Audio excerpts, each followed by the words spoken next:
Porque isso tem a ver com a música também. Total. Por exemplo, os músicos que gostam da old school, analógico, fazer show ao vivo, e os que estão agora bombando com músicas no YouTube, Sim. no Instagram.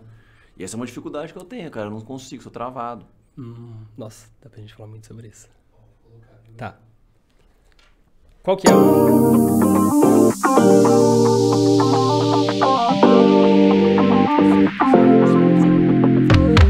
Sejam muito bem-vindos ao Missão Podcast. Hoje estamos começando mais um bate-papo aqui com o Vitor Canella.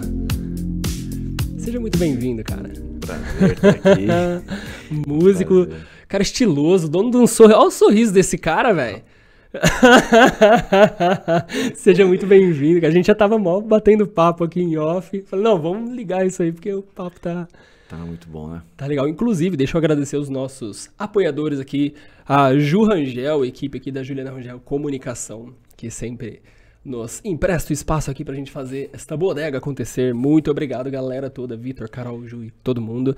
E agradecer também aos nossos apoiadores lá da Barbearia Tavares. Se você que é de Ribeirão Preto região, vai lá, corta o cabelo lá. Galera, dá um tapa aí na sua... Tá na moda agora a barba, né, cara? Tá na moda, saber fazer bem, eu vou no Tavares. Ah, é? Não, a partir de agora. Ah, show de bola. Inclusive, ó, já vou te dar um voucher depois pra você. Opa, E lá que a gente tem umas parcerias aí do podcast ótimo. pra você ir lá cortar na faixa. Inclusive, hoje também tem um encontro. Eles fazem um encontro por mês, cara. Muito legal lá. Ah, é? Aí vai ter uma costela lá. A galera é mesmo? meio fora da curva, assim. Onde que E é é a aberto localização? ao público. É ali no Nova Aliança. Nossa, que beleza. Ali no... Ah, como que chama aquele prédio na Independência? Aquele novo, lá na frente. Enfim, sei. mas eu te passo o endereço. Lá é aberto, cara, ao público. Nossa, que beleza, bom saber. Enfim, muito obrigado aos apoiadores. Você também que acompanha o canal. Se não acompanha ainda, já se inscreve, deixa o like e bora lá prosear. Mas e aí, cara? A gente tava falando sobre o... Embora sejamos músicos, estávamos falando sobre jornalismo. Jornalismo, foi um prazer estar aqui, obrigado pelo convite, o canal de vocês, a missão de vocês tem sido muito bonita e é justamente um ponto que me chamou a atenção e que me fez querer muito participar dessa conversa, cara, de fazer essas perguntas, porque eu acho que você desenvolveu, eu sei que você é músico também, né? Sim, sim. Como que é essa interação da música hoje em dia, né? Como que isso também é difícil pra mim, essa interação de você saber usar a música, o analógico, a coisa do pessoal, passar pras redes sociais, né? O Instagram, YouTube. Sim, são outras vias, né, cara? São outros caminhos, outros meios, assim. Mas eu penso que isso, de certa forma, eu sinto que a música replica o que acontece em outras áreas. Sabe, se a gente fosse pensar, por exemplo, na área da vestimenta. Antigamente era tudo muito customizado, alfaiataria, e era tudo daquela forma. Depois que entrou numa pegada de ser feito de forma mais serial, assim, sabe? Mais produção em série, acontece uma massificação. E aí as ferramentas de massificação e democratização acabam ganhando um pouco de espaço. Se a gente for pensar em comida, os fast foods, são basicamente isso também. E eu penso que essas plataformas são cadeias de distribuição. Porque não necessariamente quem tem... Aí é minha opinião, né? Não necessariamente quem tem o melhor produto vende mais. Mas quem tem a melhor distribuição. O McDonald's, por exemplo, não deve ter o melhor hambúrguer do mundo. Mas tem a melhor distribuição. E o que é a melhor distribuição? No que significa? ramo artístico, É. cara, primeiro, entregar o que as pessoas querem. Demanda. Primeiro, demanda. Primeira coisa, contra o mercado você não consegue brigar, né, cara? Não adianta eu querer vir aqui e vender uma coisa que as pessoas não querem. Se eu for vender água, vai ser a melhor forma de eu garantir que eu vou vender água. Que eu sei que todo mundo precisa, saca? Eu posso mudar a forma que eu vou vender isso. E na música, às vezes eu sinto que falta um pouco de estruturação enquanto desenvolvimento pelo cliente. Saca? Se você for, por exemplo, no McDonald's, você perguntar por que o lanche é desse jeito? Porque tem que fazer sentido pro cliente. E com o artista, muitas vezes ele faz daquela forma porque faz sentido pra ele, não pro cliente. E aí ele fica com um público que é ele, porque ele tá fazendo orientado a ele. Mas é a minha visão, assim, da parte mais business. Puxa, que legal isso aí, né? Porque a gente começou a falar de jornalismo, né? Mas pra mim é uma dificuldade, cara. Eu acho legal, eu acho admirável as redes sociais, Instagram, YouTube, o Facebook, as coisas, as ferramentas de busca. Eu acho que hoje em dia permite uma conectividade maior, né? Sim. Mas eu tenho essa dificuldade. Eu sou old school, eu sou do rock antigo. Eu morei fora do país fazendo minhas músicas lá, né? Onde valoriza mais, assim, até na Inglaterra, onde eu morei um tempo lá. E fiz... Ficou quanto tempo lá? Cara, no total, É que eu sempre vou quebrado. Agora, recentemente, fiquei alguns meses fazendo uma temporada lá, fiz 12 shows. Legal. Eu gravei o meu CD lá comecei aqui, finalizei lá na Abbey Road, né, no estúdio dos Beatles. Que top, cara. Nossa, que legal. Cara, pô, é um sonho meu. E eu pude ver lá que eles valorizam as redes sociais, mas não que nem aqui. Ela é uma ferramenta, mas ela não é tão poderosa igual aqui. Por exemplo, o Instagram lá, são raras as pessoas que você vê que vivem em função disso. O YouTube, eles gostam mais. Eles têm um limite, cara. É muito interessante. E você acha que isso tem a ver, talvez, com o nível de sociabilização que as pessoas querem? No sentido de que, uma vez que é uma rede social, depende do quanto as pessoas estão aptas e abertas para socializar. Em outros países, por exemplo, eu sinto que elas sociabilizam menos, são mais frias, mais distantes, menos contato. Cara, virou psicologia aqui, né? Não sei, tô só refletindo. Psicologia digital, isso é inteligente, cara. É um ponto. Eu quero saber isso, porque realmente eles são mais frios. Consequentemente, a sociabilização é menor. Só que eu vi bandas musicais, os caras vivendo bem de música lá, mesmo não tendo um Instagram estourado, mesmo não tendo um canal de YouTube estourado. Porque eles têm os shows, o circuito lá valoriza muito a música local. Sim. E eles têm o público fiel, eles têm o Spotify. Então eles têm um outro circuito que possibilita eles viverem bem, mas realmente é diferente. Você tem razão. Talvez, eu acho que fiquei pensativo agora.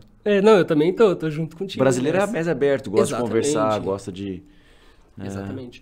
E uma vez, penso eu agora, continuando nesse raciocínio, que nós somos mais abertos, necessariamente nosso filtro precisa ser menor pra gente ser mais aberto.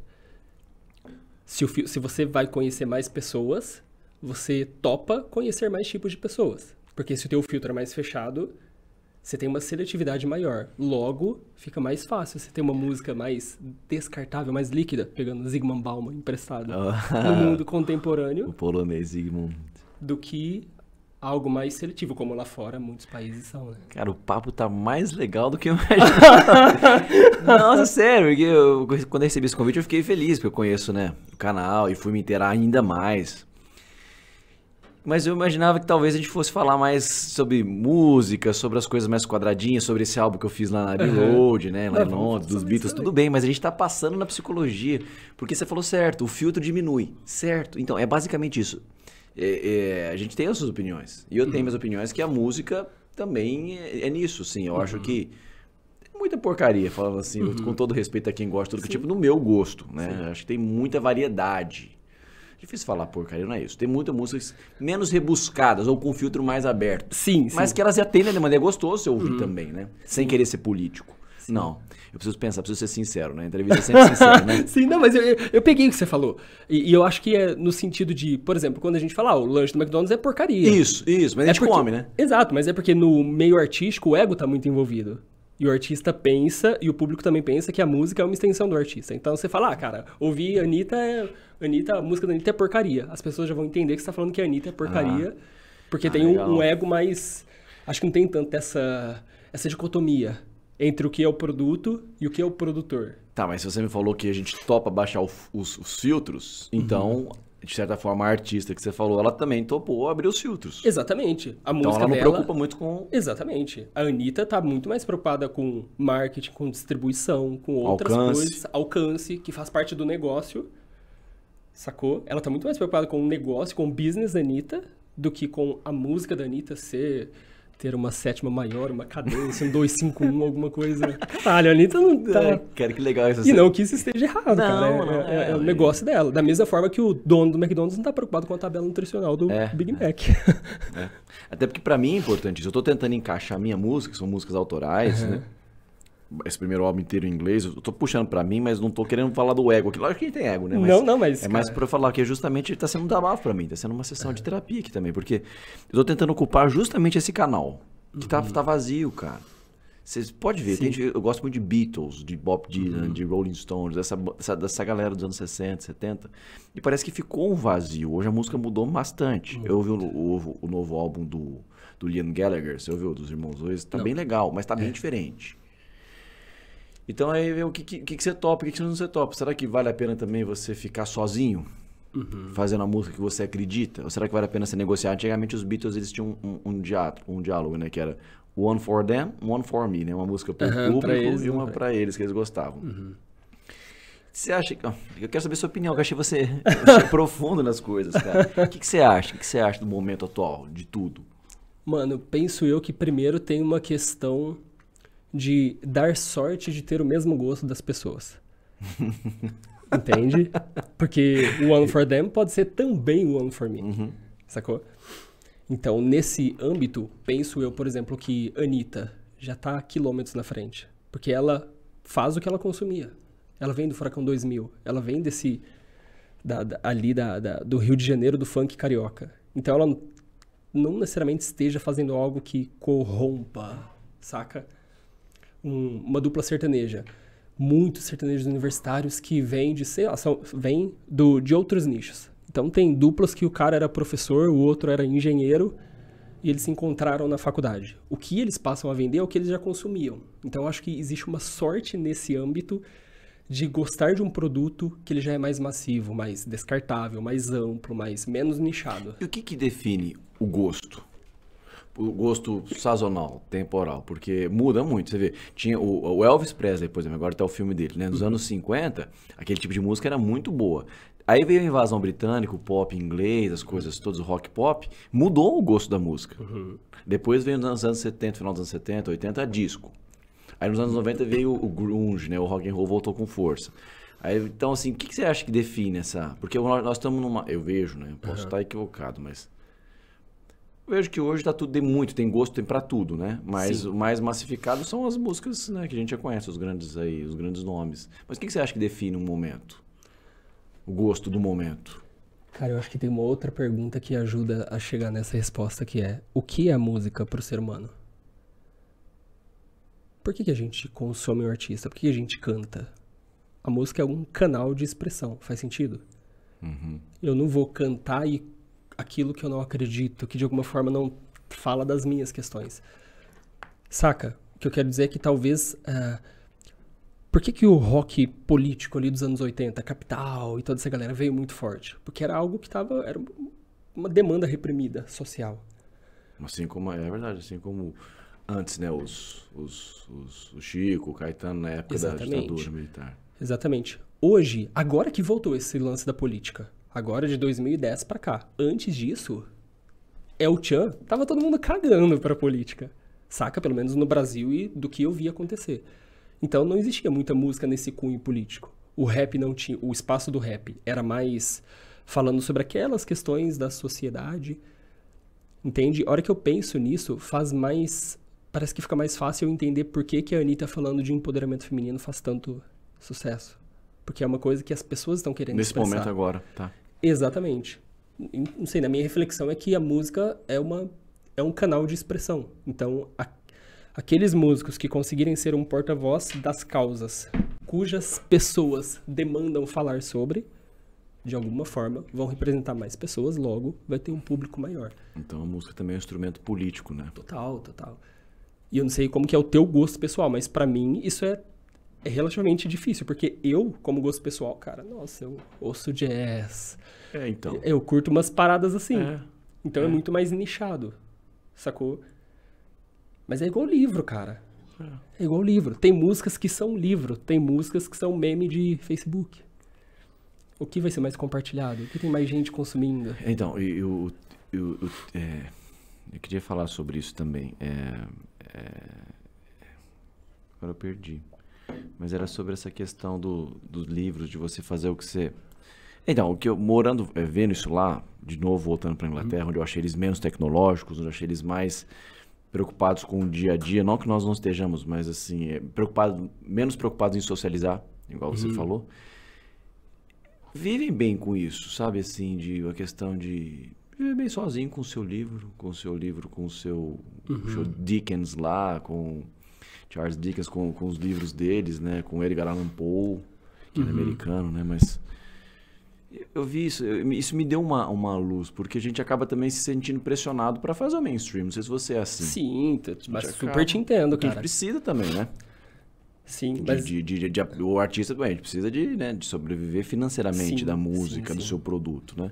Só que eu vi que tinha uma luz no fim do túnel. Eu vi que tinha gente engajada lá, a pessoa gosta do seu som, ele vai comprar seu CD, ele vai pagar, ele vai contribuir.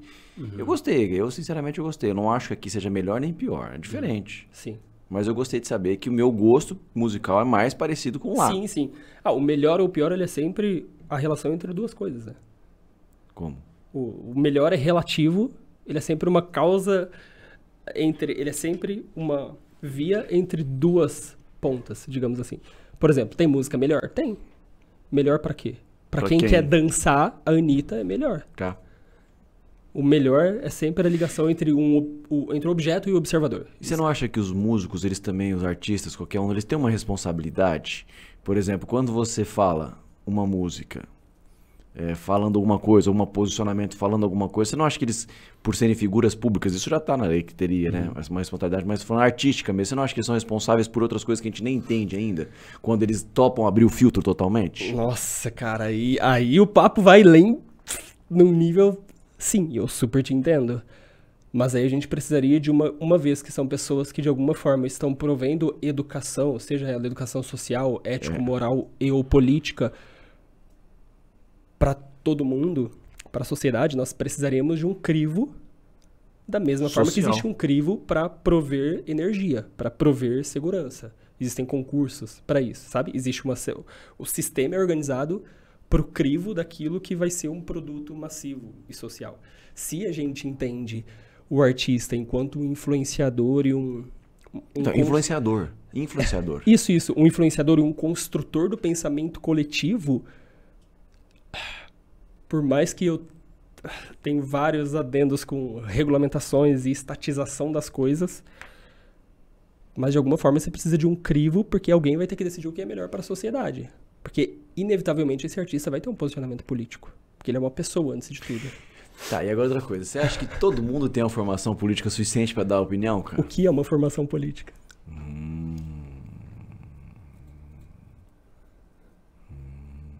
Eu tava conversando esses dias com meu pai, com um amigo meu, o Herb. Seu pai faz o quê? Só pra eu Meu pai é promotor criminal, aqui em Ribeirão. Tá. Eu tava conversando com um amigo meu que ele é formado em física, filosofia, ele chama Herb. Cara muito inteligente. Você ia gostar muito de conversar com ele também, uma hora a gente vai. Vamos aí, já traz aí, vai fazer. E ele é um cara muito culto. Ele é aqueles caras bem enclausurados na vida dele mesmo. Ele gosta de ficar ouvindo Chopin o dia inteiro, Schubert ali, lendo os clássicos. Tchaikovsky, e lendo os clássicos. Ele fica feliz de falar sobre Nietzsche e tal, e ele vive bem nisso. E estava conversando sobre política. A gente chegou à conclusão de que, basicamente, é muito raro o caso daquela pessoa que vai estudar a política, vai ouvir os dois candidatos, os 3, 4, 5 candidatos, vai ver os trabalhos que foram feitos, vai ver as propostas de trabalho, para depois tomar uma posição. Parece que a posição ela é antes, ela é por instinto, igual você torcer para um time. Sim. E aí depois as pessoas vão ler para falar da política ou para combater o candidato adverso, para provar que... Então, assim, é um negócio muito interessante que a gente está falando, que eu acho que tem a ver com isso, né? Sim. A opinião é sempre pessoal, é muito difícil. Você se sente aberto para mudar de opinião frequentemente? Sim, total. Então, talvez isso seja formação política. Total. Respondendo a sua pergunta. Talvez seja uma formação social para você estar aberto ao diálogo. Que no mundo ideal isso acontece, né? Sim. E o Antônio Tabet, ele tem uma frase sobre isso, não sei se você já viu. Não. Quer dizer, não sei se é dele, eu ouvi citando, né? Ele diz, no Brasil, política é futebol.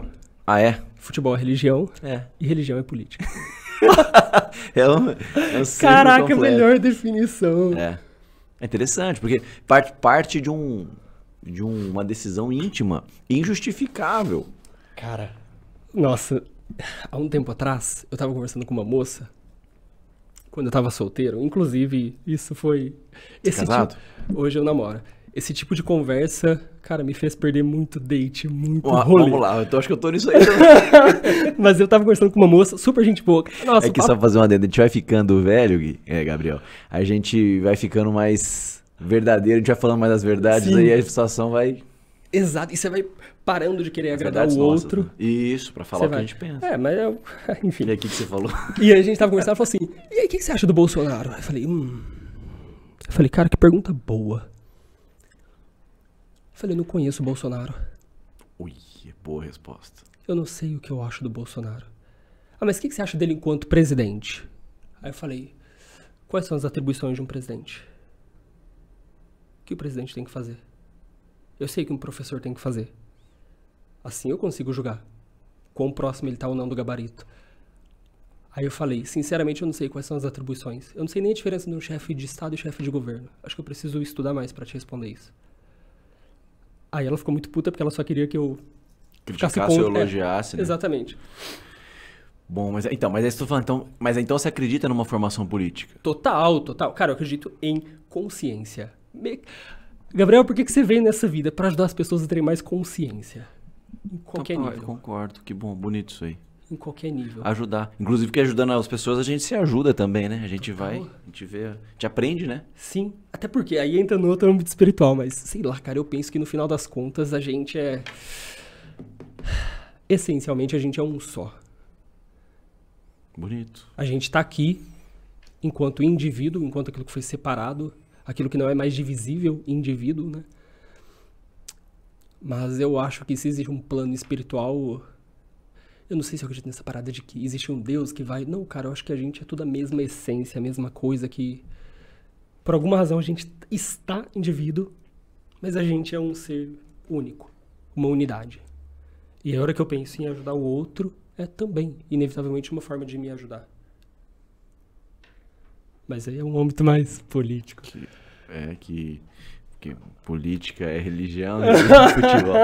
Cara, mas me fala uma coisa, e o rolê da Inglaterra, cara?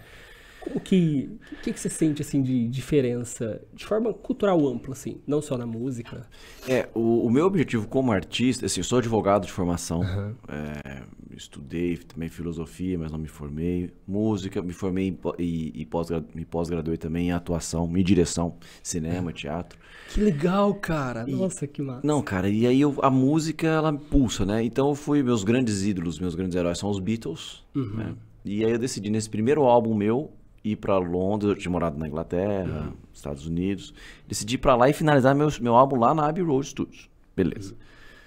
O meu objetivo, Gabriel, é ser um artista brasileiro internacional, de carreira internacional. Esse é meu objetivo. Então não vou negar, pra mim é importante ser brasileiro. Um artista brasileiro fazendo coisas internacionais. Como a própria, a gente já falou dessa artista brasileira aqui, né, da Anitta, ela também tá indo pra isso agora.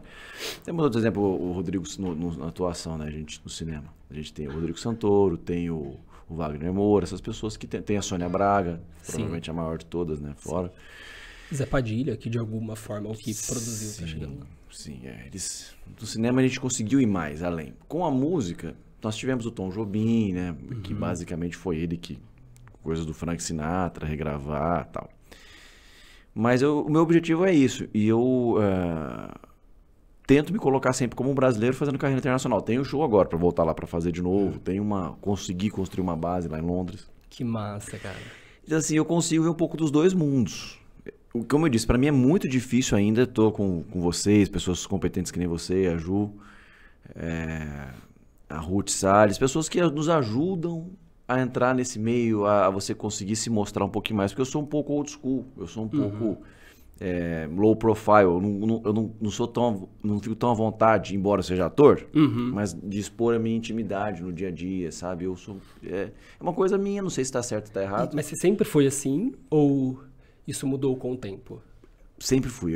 Fora é uma coisa, quando você volta pra sua casa, pra sua intimidade, que é onde eu gosto de compor, onde eu gosto de cantar, eu sou um pouco mais fechado. Então eu consigo separar a vida social da vida íntima. Eu tento e consigo, eu acho. Mas eu sou extremamente... Eu tinha sempre falando da gente, né? Eu. Mas eu gosto de interagir, gosto de me relacionar, gosto de ouvir as pessoas, de aprender, de rir, como um bom brasileiro. Mas também gosto de ter a minha intimidade como um bom apadrinhado pela Inglaterra ou Estados Unidos que eu sou, né? Então, assim, eu gosto também de manter a minha privacidade, meu negócio. Eu não consigo ligar uma câmera a qualquer momento. Eu sou assim, eu tenho essa dificuldade. É uma dificuldade mesmo também. Talvez medo de ser julgado, vai saber, a gente não sabe, né? Caraca. Mas para um artista... Aí você pega os caras que nem eu gosto, o Liam Gallagher, Noel Gallagher, dos Irmãos Oasis, que eu acho que eles são muito interessantes, porque eles falam e tal, só que você vê se eles ficam colocando muita coisa íntima deles lá. da vida íntima. Não, cara, é diferente. Compara eles pra você ver eles com artistas brasileiros, pra você ver. É totalmente diferente, cara, a rede social. Então, pra mim, isso é um desafio. É uma coisa que eu tô tentando entender. Como dominar as redes, como dominar o Spotify, e ao mesmo tempo continuar com essa coisa gostosa que é subir no palco, né? Sim. Você sente que lá fora existe uma dissociação maior da pessoa artista com o profissional? Sim. Porque aqui, isso que você falou, né? De me expor mais. Por que o artista se expõe tanto? Penso eu aqui, né? Ele se expõe, mas ele nem se expõe tanto no âmbito profissional. Ele se expõe no âmbito pessoal. Mas é. Mas o que eu sinto, que as pessoas querem isso. Pô, populismo, Sim, é o que vende. Exatamente, o que vende é justamente esse somos sua intimidade, iguais. Exato. Você faz o vídeo deitado ali e chama atenção, ó, tô deitado aqui falando, pensando, meu dia foi assim. E eu não... Sim. Pra mim isso não faz sentido nenhum. E lá fora, você sente que a população é menos... contém uma capacidade uma opção por separar mais? No sentido de não carecer tanto de saber da intimidade e da pessoa? Você falou uma palavra importante, a carência. Olha, eu acho o brasileiro o povo mais legal do mundo. Eu acho o povo mais engraçado, eu acho o povo mais criativo, e eu acho esse país o melhor país do mundo.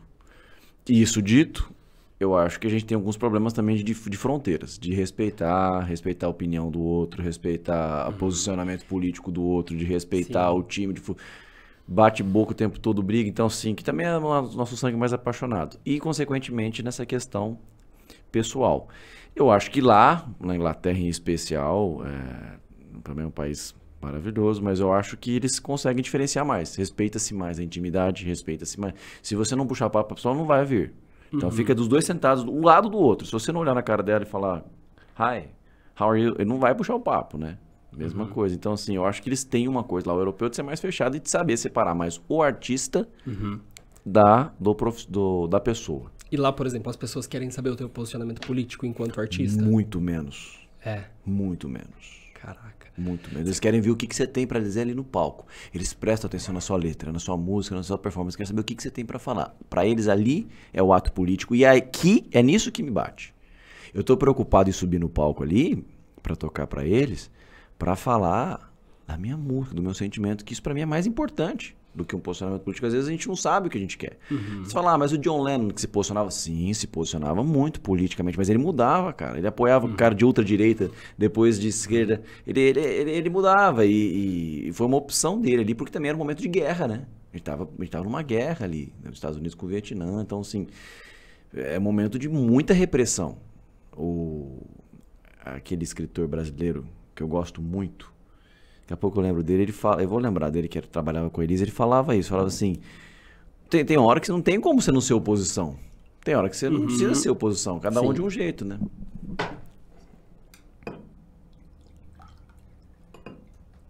Cara, e o lance da consciência, pra mim, ele faz muito sentido, porque ele pega um pouco nisso. Por exemplo, uma hora você apoia quem é de direita, outra hora quem é de esquerda. O que é ser de esquerda? O que é ser de direita? Pega a esquerda do Brasil aqui e compara com a esquerda de outros lugares. Pega a direita, é totalmente diferente. Sim.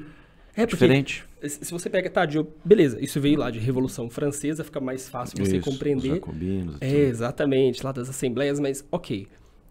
O que isso, na prática, o que é? Porque eu sou do mundo, Missão Musical tem um grande público que são pessoas LGBT. Certo. Então eu defendo essas causas, então quer dizer que eu sou, peraí, eu defendo a liberdade das pessoas. Expressão. Eu defendo a liberdade disso e tal, então por isso que eu sou de esquerda. Mas peraí, a galera do libertarianismo defende isso com unhas e dentes, muito mais do que a esquerda. Você ser, pensar, fazer e ter o que você quiser, desde que você não impacte o ser, pensar, fazer e ter do colega do lado. Bem pensado. Só que a galera do libertarianismo está muito mais próximo de direita, na visão social. Dos conceitos pré-formados já, né? Exatamente, do que da esquerda. Então eu sinto que as pessoas agem como se houvesse Flamengo e Corinthians, é só isso. Sabe, tipo, é isso, calma. Não é uma linha, cara. Mas o que você faz aqui é maravilhoso, porque você traz as pessoas para conversar. Aí é a pessoa que está no diálogo. Sim. Porque na rede social ou na rua a pessoa chega, bate boca e não... Sim. Aqui você traz para conversar, baixa os ânimos, troca, aprende, né? Eu acho que é esse o caminho. E com a minha música eu quero isso. Com a música o que eu tento é transformar. Então, ó, essa música eu compus assim, assim, assado, aí a pessoa vai prestar atenção na letra, na melodia. É isso com as minhas músicas que eu tento fazer. Uma viagem, uma experiência para a pessoa transformar. Sim. É lógico que é importante se eu soubesse, se eu tivesse mais conhecimento político, falar para orientar uma sociedade, mas eu também assumiria essa responsabilidade. Mas hoje a responsabilidade que eu assumo hoje é de fazer uma música de qualidade, falando de verdade do que eu sinto, colocando as minhas referências, as minhas influências e tentando falar para as pessoas que aquilo que eu sinto, que nós estamos tudo junto. Eu penso igual você, que cada um é um, mas eu acho que fazemos parte de um todo. Os sentimentos se repetem. Tem a música do Guilherme Arantes, muito linda, que eu era pequenininho e tinha muito medo antes de dormir. Eu falando que eu não gostava que eu não gosto de me expor, mas tô falando tudo aqui também. E aí eu cantava aquela música dele, amanhã será um novo dia, dá mais. Então você fala, nossa, que gostoso, eu cantava aquela música. E aquilo me permitia dormir, relaxar, me acalmar. Eu acho que a música, cara, é essa a função. Até mesmo pra acalmar quem tá irado politicamente. Se você mostra uma música gostosa, uma música dos Beatles, Let It Be, eu acho que ela resolve. Porque eu acho que a solução não é brigar, é importante às vezes, né? Você se posicionar, você impor limites. Sim. Mas eu acho que, antes de tudo, é importante estar em paz. Sim, mas uma vez eu escrevi um negócio sobre isso. Você escreve também? Cara, eu curto muito escrever, ler e escrever. Você publicou alguma coisa? Tem no meu Instagram lá, vários textos, poemas e coisas assim. Mas escrito, impresso, não? No impresso não, ainda não. Quem sabe um dia, se for. Não, cara, você tem muito conhecimento, publica sim, é importante. Você tem um vasto conhecimento importante, cara. E uma vez eu escrevi uma parada sobre isso, né? Porque a galera pressionando muito, sabe? Mas vai ter eleição, em quem que você vai votar e tal. Porque eles querem saber a sua opinião. Exato, né? Exato. E eu tava pensando, né, sobre essa questão do protesto, porque eu falei, cara, é importante falar, é importante protestar, mas tem protesto que é tão fraco que só dura o grito. E isso eu acho perigoso. Porque eu sair e gritar, não quer dizer que de fato a minha vida seja... Eu tenho muito um conceito do protestantismo, que é o avivamento, né? Que é o que tem no evangelho, apesar de ter sido criado na igreja. Cara, eu sou um grande... Eu vou pegando coisas de vários lugares, assim. Mas, assim, de você colocar em prática aquilo... O Mandela, né, falava disso. Ser um... Mandela não, o Gandhi. Ser a mudança que você quer ver no mundo, né? E eu penso muito nisso, porque, cara... Esse protesto que eu vou fazer faz sentido? Eu não sei, cara, eu sou muito questionador. Sabe, de onde isso tá vindo? Quem tá falando? Quem tá incitando todo esse movimento? Por que ele tá sendo incitado? Sabe, será que os políticos são tão preocupados comigo? Será que essa causa é tão sobre mim? Sabe, no sentido de, eu li essa matéria, ok, mas quem que escreveu? Quem é essa pessoa? A quem ela tá ligada?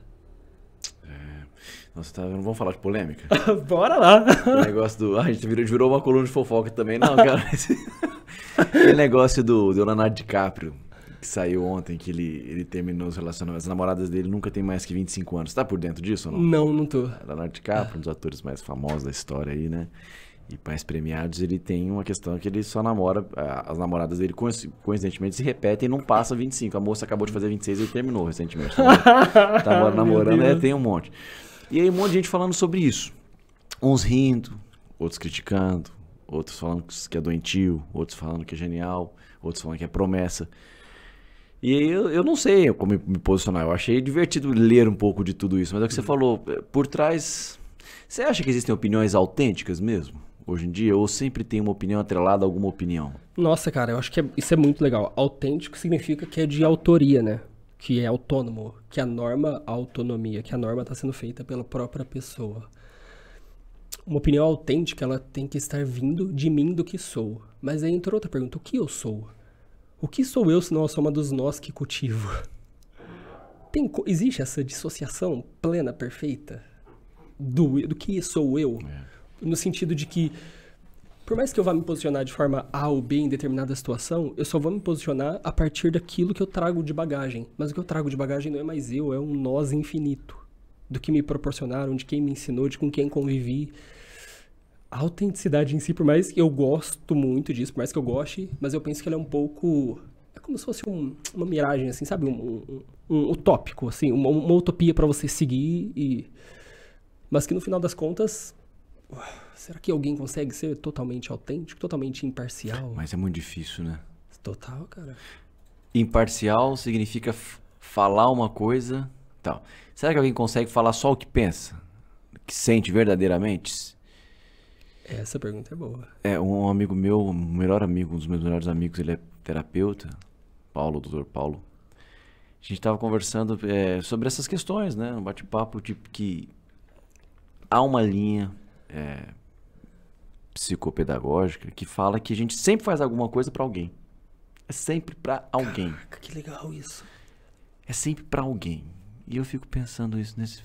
meus pais, namorada... Ou ainda que seja uma pessoa ideal. Uhum. Interessante isso, Cara, né? você já leu O Propósito, do Siri Prembaba? Ah, não. Cara, é um livro que eu tô lendo. Ele tem uma frase dele que vai um pouco ao encontro disso que você falou, mas de uma forma introspectiva. Ele fala assim, quando você faz algo, quem dentro de você quer que você faça isso? Qual é o teu eu? Ele extrapola um pouco essa diversidade para a parte introspectiva, de que não sou só uma coisa. Eu sou vários eus dentro de mim. A carência de qual eu tô tentando sanar aqui. E aí, talvez essa carência tenha a ver com isso que você falou, com as pessoas de fora. Porque o meu eu namorado tem determinadas carências. O meu eu filho tem outras carências. Saca? E que talvez esse eu seja nutrido de acordo com essas... Puxa, bonito, né? Com essas relações. O que você curte ler, cara? Nossa, eu leio bastante, cara. Eu tô lendo Hermann Hesse agora. Edgar Allan Poe, eu gosto muito. É o dos lobos? É. Como que chama? O Lobo da Steppe? É, o Lobo da Steppe. Mas eu tô lendo o do Siddhartha. Ah, tá. É muito bom, vale Já a me pena. indicaram esses dois. Vale a pena, cara. Mas é do Siddhartha Gautama? É, Fala. é interessante. É um livro bem... Tem a ver com... São coisas... Né? Gosto de ler filosofia demais, gosto de ler... O Nietzsche também, é um cara que eu gosto de ler muito. Difícil, cara. Difícil, Leitura. não é difícil, né? É difícil, gosto de ler... Tava lendo Platão. Que é do Platão que você estava lendo? Tava lendo Banquete, cara. Tava lendo... eu gosto de... Eu tava lendo Freud também esses dias. Eu gosto de ler bastante, cara. Leitura pra mim me acalma. Você também? Sim, cara. Você falou do Banquete. Tem um trecho... O que desse livro que... Teve alguma coisa que te pegou? Que você falou, caralho, eu nunca pensei nisso. Ou que, embora tenha muitos insights. Mas teve algo em específico? Deixa eu pensar. Esse livro, ele é importante pra mim. Eu gosto sempre de reler ele. Trechos. Eu não vou ser justo comigo se eu escolher um. Eu gosto de Sabe aqueles livros que você gosta de cabo a rabo? Sim. Mas eu vou pensar. Você tem um favorito? Um trecho? Cara, eu não me lembro se a fala de Pausânia de quem que é, né? Amiguinho, você que está em casa. O Banquete é um livro onde são 7... São 7, né? 7 pensadores, filósofos, enfim. Que cada um fala sobre Eros, sob a sua perspectiva. E Eros enquanto um símbolo do amor, né? Do que é o amor. E tem um deles que ele... Ai, cara, eu achei muito mind-blowing, assim, a hora que eu li que ele fala sobre o rebento. Ele fala, o amor pelo rebento é um amor egoísta, porque eu amo aquilo que carrega a essência do... Caralho, a hora que eu li aqui, eu falei, meu Deus. E é muito... Vai muito na contramão da ideia de paternidade e maternidade bonita e fofa que socialmente a gente prega. De que, eu amo meu filho, eu amo... Tá, por que você ama? Será que você não ama porque metade de você tá ali? Será que você não ama porque ele é um nós onde 50% foi feito de você? Por que você não ama o filho do outro? E o teu filho você ama? Você ama mais o teu ou o filho? Dessa expressão, teu filho, quem que você ama mais? O substantivo ou o pronome possessivo? Nossa, cara, eu achei... Ele não fala tudo isso, eu só tô extrapolando a ideia dele. Mas eu acho genial, cara. A hora que eu li aquilo, eu falei... Que a gente ama o que a gente reconhece da gente no outro, né? Exatamente. O Karnal fala disso. Ele fala que às vezes a pessoa fala, nossa, Karnal, eu te acho muito inteligente. Nossa, eu concordo muito com o que você fala. Caralho, velho. O Karnal é muito bom. Eu tava lendo hoje a coluna dele que publicou ontem no Estadão. Ele escreve de quartas e domingos no Estadão. Uma coluna boa. Ele é um cara pensador. Eles são pensadores, né? Mas eu achei legal sua bagagem, viu? Parabéns. Fiquei feliz. Fiquei feliz de... concordo muito com você. Concordo muito. Mas me fala do Freud, cara. Você ia falar que você... Eu tava lendo... Eu gostei muito de um livro recente que eu li, o Freud, né? Que era os primeiros escritos dele. Sobre o trauma, sobre as coisas. E tava lendo sobre o Adler. Alfred Adler, um psicanalista também alemão. Ele vem que depois do Freud? Mesma época, contemporâneos, eles discutiram, eles se desviaram dos pensamentos. Sim. O Adler fala que não existe o trauma.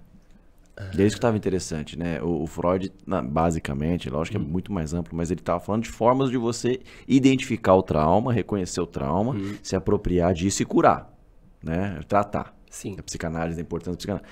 E esse do Adler fala que não existe o trauma. Que são situações em que a gente se apega ou não, mas que a responsabilidade é nossa. Não existe o trauma. São situações que a gente carrega um peso a mais ou não, por conta dos nossos apegos, mas não existe o trauma. Isso é muito protagonizante. E já fazendo esse neologismo nessa brincadeira com protagonizante. É. Porque, caraca, a hora que você fala que a assume escolha é nossa. É. A escolha é nossa, ficar sofrendo ou não. A escolha é nossa. Ah, isso nunca vai pegar, cara. É mais fácil jogar com alguém. Então é isso aí.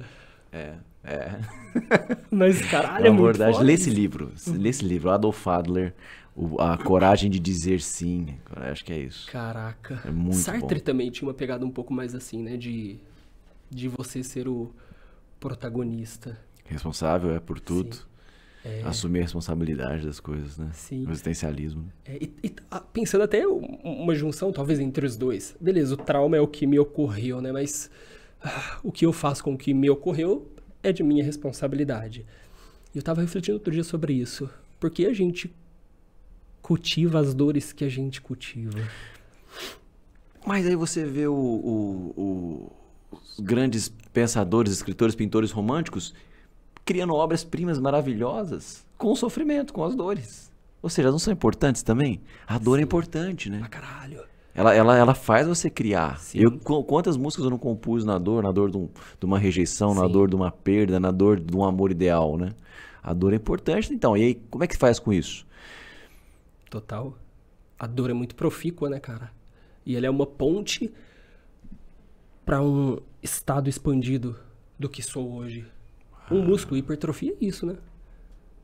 O crescimento advém da dor. A dor, né? da quebra, do rompimento. Cara, o parto, naturalmente falando, o parto vem da dor. É. Cara, sua mãe doeu, você foi rejeitado, então você nasceu. Antes de nascer, a gente foi rejeitado e nossa mãe sofreu pra cacete. Aí então nossa vida existiu. Tudo isso vem antes, sabe, da nossa vida aqui, nascido, eu digo. Isso é muito louco, né, cara? Muito interessante, é verdade. A gente não quer sofrer, né? A gente não quer sofrer, não quer ser rejeitado. Não quer ser contrariado em nada.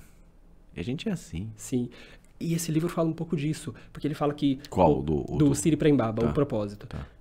Nossa, tem um outro que chama Amar e Ser Livre, que ele fala uma parada massa sobre dor, que tem a ver com fetiche sexual, que eu já vou chegar nisso, que é muito interessante também. Mas o Propósito, ele diz o seguinte: quando a gente tenta se proteger muito para não querer sofrer, para não querer doer, de alguma forma que a gente está protegendo é o nosso ego. Porque como ele parte de uma premissa de que a essência da vida não pode ser findada, se alguém me matar, matou o corpo, não matou a vida, não matou a essência, então o meu eu não pode ser ferido. O meu eu, verdadeiro. o meu de fato, exato, aquela essência. É. Então, a dor, ela é um apego do ego. E aí ele fala, por exemplo, sobre a violência com o outro, enfim. E não é. Então, cara, eu reflito muito sobre isso. Várias e várias situações. Eu estou falando nossa opinião particular, espero que vocês gostem. Pessoal muito engajado no canal. Um prazer mais uma vez estar aqui, viu, gente? E para ter esse papo aqui, certamente a gente tem um público bem legal que pode compartilhar as ideias da gente. Pode servir para alguma coisa, também não pode servir para nada, a gente é livre, né? E conversa embaixo também, fala o que você pensa. Pode, a gente tá... Grande mesa de bar isso aqui. Lógico que a gente tá falando de uma leitura específica, mas tudo vale, né? Sim, sim. E tava falando sobre essa questão do... Eu até me perdi aqui. Do ego, do eu, da proteção.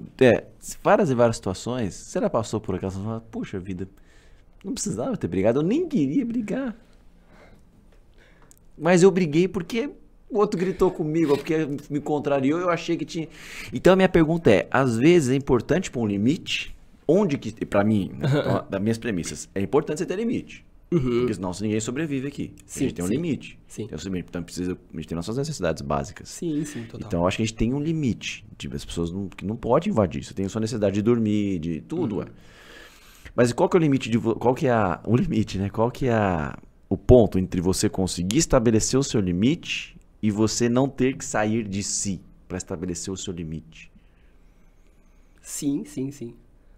Porque você concorda comigo que várias vezes fala, puxa, nem precisava ter feito isso, não precisava, você concorda? Sim, sim, total. A gente se arrepende, nossa, podia ter... Porque você fica mal às vezes de brigar, você fica mal de brigar com alguém? Sim, assim? sim, mas olha que interessante, se depois do acontecimento eu repenso que eu poderia ter solucionado de outra forma, tem duas grandes diferenças. Primeiro, que eu tô mais evoluído porque eu passei por aquela situação que eu não tinha passado.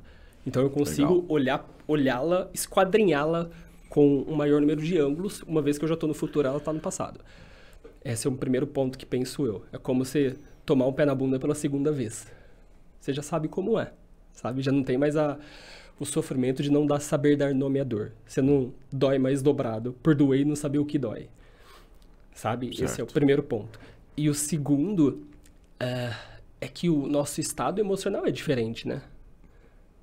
Porque a hora que você tá no olho do furacão, as tuas emoções são de uma forma. E a hora que você tá depois, as tuas emoções estão de outra. E a gente age de acordo com... As nossas emoções é o que vai nos permitir agir naquela situação. E esse livro fala que as emoções são armas do ego. Nossa. Que a essência em si não tem emoção. A essência só é o que é. Isso é muito foda, cara. E você sabe que outro dia, eu tive uma treta com a minha... Nossa, cara, tá brisando muito longe. Mano, a gente tem que marcar mais bate-papos, cara. Porra, que privilégio tá podendo trocar essa ideia. Outro dia eu tava conversando com a minha namorada e ela me falou uma coisa que me incomodou. E foi uma coisa trivial, assim, sabe? Tipo, eu comentei alguma coisa com ela fez uma piada. Foi nada, nem lembro o que foi, de tão trivial que foi. De alguma forma te incomodou. Exato. Aí ela falou, desculpa pelo que eu falei. Acho que eu fui dar uma sugestão pra ela de alguma coisa. Que eu falei, nossa, tenta fazer assim. E ela me deu uma patada. Aí depois ela me pediu desculpas. Aí eu falei, tá tudo bem, você não me fez nada. O meu ego ficou chateado. Eu não fiquei. Eu não mudo pelo que você faz. Eu sou eu. Eu fiquei chateado na hora, mas eu tô pensando, fui eu quem ficou chateado. Eu queria que você tivesse considerado o que eu te falei. Você rebateu uma coisa que eu falei. Só que se eu tô num rodízio e eu não quero comer picanha, a picanha não vale menos porque eu não quero. A picanha é picanha, independentemente de quem quer ela ou não. Saca? E esse é um lance, esse livro começou a me deixar mais consciente. De quais momentos? É o eu, qual é o ego? E também muito tempo de terapia. Você faz terapia, cara? Faço também. Acho importante demais. É foda, conversar. Né? Acho que além da terapia, né? Tradicional, acho importante as terapias alternativas. Música, Sim. Leitura. Só que eu tenho tido uma dificuldade muito. Você consegue se organizar para ler, para ver suas coisas, seus filmes, para ler seus livros? Você consegue para tocar as músicas que você quer? Você tem essa organização? Sim. Eu tenho tido dificuldade. Eu tenho 2 momentos de leitura. De manhã e de noite, eu acordo, a primeira coisa que eu faço é comer, orar e ler. Tudo junto, sim, todo dia. Tipo, eu faço meu café, vou pra cama. 1 hora, mais ou menos. Da hora que eu levanto, eu vou pra cozinha, faço meu café. E o celular? Volto pra cama. Não ligo redes sociais. Meu celular nem foi no meu quarto. Eu durmo com ele Então, longe. isso é muito interessante que você tá falando pra gente aqui, né? É muito importante. Aí eu ligo o celular depois que eu terminei de ler, orar e... Depois que tá tudo bem aqui dentro, aí eu vou pra fora. E na hora de eu dormir também. Eu vou até eu desligar o celular. Depois que eu desliguei o celular, aí eu vou ler, vou meditar, vou fazer alguma coisa até ir dormir. E você sente dificuldade pra se organizar com leitura? Eu tenho me sentido com tudo. Tenho me sentido... Porque além de... Eu advogo ainda, né? Eu advogo bastante. Mas, cara, tá aí uma área que eu sou apaixonado. É muito legal. É muito legal. Cara, eu sou muito... Por várias vezes eu já pensei em fazer direito pra minha vida. Nossa, é muito... O direito... Eu tinha um grande amigo, mestre, filósofo, Berto Lumière, falava pra mim o seguinte... E eu concordo com ele. Eu concordo. Fala assim, ele escreveu num dos livros, se eu não me engano, que se o ser humano tivesse uma média de vida maior, todo mundo deveria fazer o curso de direito como uma complementação da carreira, porque dá uma noção social, cívica impressionante. Você não aceita mais qualquer coisa, você sabe respeitar mais. Sabe, muda. É a pessoa que faz direito, depois, minha visão é que eu sou também parcial, porque eu gosto muito, né? Mas eu não tenho conseguido porque, como eu também estou fazendo filmes, eu também sou ator, né? E a música tá bombando. A gente vai tocar na festa da difusora de 33 anos, vai ter uma atração internacional com o Gavin James. E não tem ingressos à venda, mas como a gente conversou aqui, você vai sortear uns ingressos no seu canal. Você é o nosso convidado de honra lá, vocês do canal todo, né? Muito obrigado. E eu tenho tido dificuldade, porque vira e mexe o celular chama. Vira e mexe alguma coisa e a falta de rotina, sabe? Porque tem que ir pra São Paulo, ou vir pra cá, ou viajar pra fora do país, ou não sei o que. Eu tenho tido muita dificuldade de conseguir colocar em prática leitura, filmes que eu quero ver, tem sido difícil.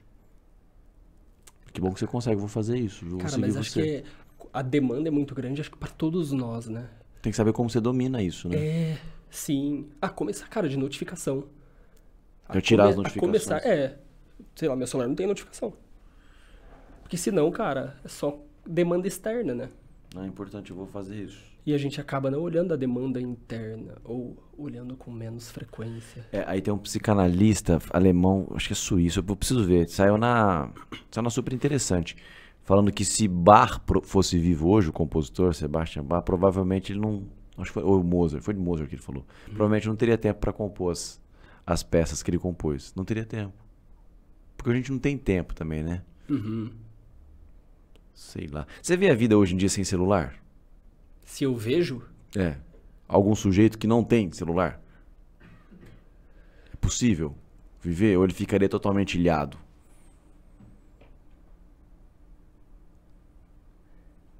Ficar ilhado é não viver? Viveria, mas sozinho. Isolado. Você acha que se rompe? Tá. Será que ele ficaria ilhado? Então, não sei. Sem celular? Ele ficaria tecnologicamente ilhado. Mas sei lá, tô pensando num morador de rua, num franciscano, em missionários, em monges. Interessante. Bom, você vai fazer um documentário sobre isso. Cara, o documentário é massa, né? Tá aí uma parada que eu... Outra área que eu curto muito, audiovisual, cara. Nossa. Tem uma parceira trabalhando comigo, o Marco, cara, é um cara também inteligente. Você vai gostar de conversar, depois eu vou indicar, porque ele acompanha o canal também. E é um cara interessante para conversar sobre isso. De repente fazer um documentário sobre esse tema, hein? Interessante. Viver sem o celular, né? Como é que é isso? Viver sem essa interação social tecnológica. Viver na era da tecnologia, você viver a parte da tecnologia. Sim. Eu acho... Pra mim tem sido difícil. Mas é importante, né? Mas eu penso também, cara, que é porque a gente é a primeira geração que tá vivendo isso. Eu já até comentei isso no outro episódio, que quando... Vamos pensar no tabagismo, fazer uma correlação. Quando a gente tava ali na década de 60, 70, 80, era glamouroso. Fumar era glamouroso. Até que a gente começou a ver as consequências. E a gente começou a entender que, opa, peraí. Penso eu que nesse momento a gente tá na época do glamour digital ainda, saca? A gente começou a ver ansiedade, depressão, pânico, burnout, etc, etc. Penso eu que daqui uns 20 anos, cara, as pessoas não vão ficar grudadas no celular como é hoje, sabe? Eu acho que vai ter, mas é assim, ó, tá, ok, é uso moderado. Tanto que os próprios aplicativos, os aparelhos já vêm com um dispositivo de, se você passar de tantas horas... Te avisa. Ele desligar, exato. Nossa... assim, ó, parabéns, eu acho que você tem, assim, parabéns, né, eu acho que, parabéns, eu assumo, o meu ego, o meu conhecimento tá crescendo aqui com essa conversa, o que é difícil pra mim, e tenho tido uma certa dificuldade de achar pessoas que queiram também entrar nesse tema mais profundo, né, por exemplo, eu tô solteiro, e a dificuldade que é pra você conversar e chavecar pelo Instagram, por essas coisas? Cara, eu sou péssimo. Eu gosto de ligar. Eu gosto de conversar. Mano, eu te entendo. Isso não existe, cara. Cara, o meu primeiro, com muita mina que eu saí antes de namorar, meus dates foram videochamada. Então. E também algumas por ligação, cara. Não, e você liga pra uma geração mais nova agora. O dia eu falei pra mim, vou te ligar lá. Eu? Me ligar? Falei, como que eu faço? Então, mensagem. Tem que você saber jogar o joguinho. Eu não sei, cara. Caraca. É um jogo, é uma dança, né? Muda. Sim. A sua namorada você conheceu onde? Atual. Cara, eu a vi no Tinder. Foi Tinder, então? Não, mas eu não falei com ela pelo Tinder. Eu peguei o Instagram e chamei ela no Instagram. Mas então você foi pelas redes sociais, não foi pessoalmente? Foi pelas redes sociais, mas foi assim, 6 meses. E olha que interessante, depois que a gente começou a namorar, ela falou assim, eu te achei meio lerdo. Tá vendo? Aí eu falei, por que ela? Não, porque os caras já chegam tem e chamam quantos pra anos? sair. Ela tem 31, um ano mais nova que eu. Aí ela falou, os caras já chegam chamando pra sair. Aí eu pensei assim, nem te conheço. Vou te chamar pra sair? Nem sei quem você é, cara. Não sei o que você vai me agregar. Então, mas na verdade, quando eu quero ligar, É pra entender pra quem é a conhecer pessoa. quem é a pessoa, pra Perfeito. ouvir a voz, Sim. pra sentir diferente, cara. Total. Mas eu tô conversando com uma moça aqui, por exemplo, e eu perguntei, qual que é a sua comida favorita, a comida que você não gosta de jeito nenhum, e um filme favorito, um lugar que você gostaria de ir. Aí você vai conhecendo a pessoa, as pessoas vão se soltando, mas é difícil, viu? Eu, assim, sei lá, pra mim pra mim tem sido um pouco mais difícil, mas... Cara, mas eu super te entendo. As minhas... Cara, acho que... Sei lá, não vou dizer todas pra não ser radicalista, assim, mas... Grande parte das pessoas que eu saí me falavam, nossa, você faz umas perguntas meio X. Não Porque precisa. porque eu perguntava assim, sei lá, começava a conversar com ele, nossa, que legal. Qual a memória da sua infância? Não, tipo isso, mas saca? Porque pra mim isso era muito legal saber. Mas pra mim também. Qual que é a sua cor favorita, uma memória de infância, um cheiro. Não, mas tem gente que se interessa por isso. Mas assim, realmente, a gente tá falando sobre a questão da estandartização, da massificação dos valores das coisas. Hoje é tudo muito rápido. Outra coisa que eu percebi solteiro agora também, é que é rápido. Você não deu sequência numa papo com a menina, 2, 3 dias, mudou, já vai outro cara, já acabou o encanto. E é a geração líquida que você falou, né? Dos tempos líquidos, que talvez sejam necessários. Hoje em dia talvez seja. Se for levar em conta os estudos que têm sido feitos pela ONU, por várias instituições e organizações de saúde, a OMS também, o mundo mudou. O dia mudou. As horas mudaram. Então, de fato, realmente o tempo é uma coisa mais preciosa. Então faz sentido também, se você for ver, que as coisas sejam líquidas. Se não é, o que é sólido é o que vai ficar. A maioria, o resto é líquido. Então, uma menina, um cara ou alguém que você conheceu, se não for bom, que deixe ir. Eu acho que isso é bom. Deixa embora, não fique se apegando, né? Sim, de certa forma, essa liquidez pode vir para os traumas que a gente estava falando, né? Total. Porque se o mundo é líquido, tudo que nele está contido detém sua liquidez própria também.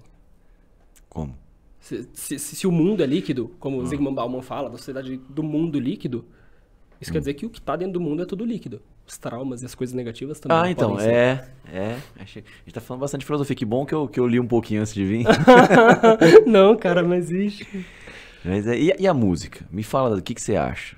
Quem que é sua banda favorita? Quem que foi a primeira banda que você mais gostou, assim, que você apaixonou? Que foi um dos motivos... Rosa de Saron, cara. Rosa de Interessante. Saron foi a banda que eu falei, caralho, eu quero ser músico. Interessante. Eu quero ser músico. Isso é uma banda boa. Boa pra caralho. Só que isso é curioso. Porque olha só, o movimento do Rock Team, lá dos anos 2006, NX0, Strike, Evo, Glória. Cara, eu consumi isso muito, assim. Muito. Aí eu fui fazer faculdade de música. Quando eu fiz faculdade de música, eu entendi que era uma música mais pobre. Em alguns aspectos. Técnicos, né? Você fala. Exato. Pobre no sentido de ter menos recursos. O Arranjos, que é algo pobre? Que tem menos recursos. Certo. Um rico tem uma abundância de recursos maior. Certo. Não que tenha uma qualificação, não é isso. Sim. É sobre o volume de recursos disponíveis.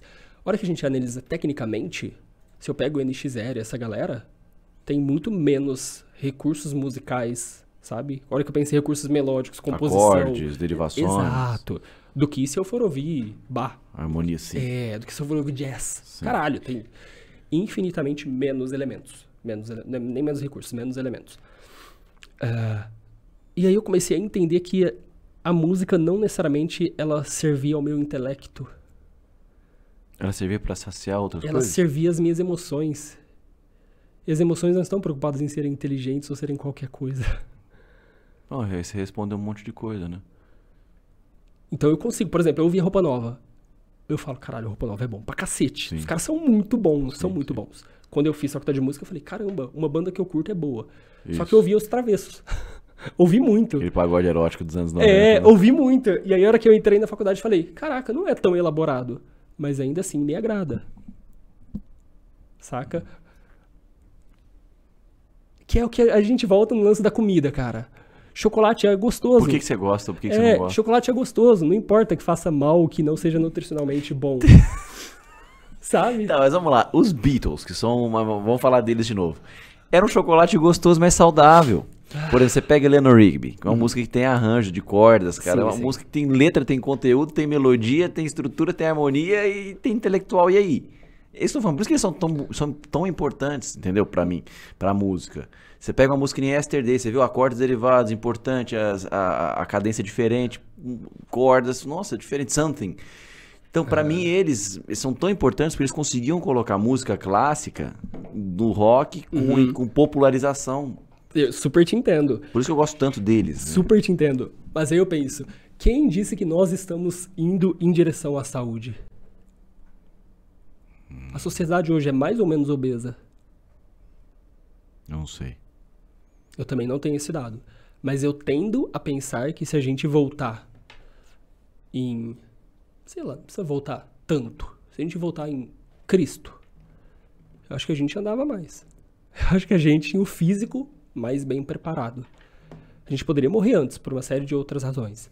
Mas o que eu digo é, será que um corpo daquela época e um corpo de hoje, será que o de hoje tá mais bem nutrido ou será que tá menos? Ou será que tá igual? O fato de ter passado tantos anos e a gente tá consumindo McDonald's não quer dizer que McDonald's é o que a gente precisa, é o que a gente quer. A gente é uma espécie que faz muito o que quer e pouco o que precisa, saca?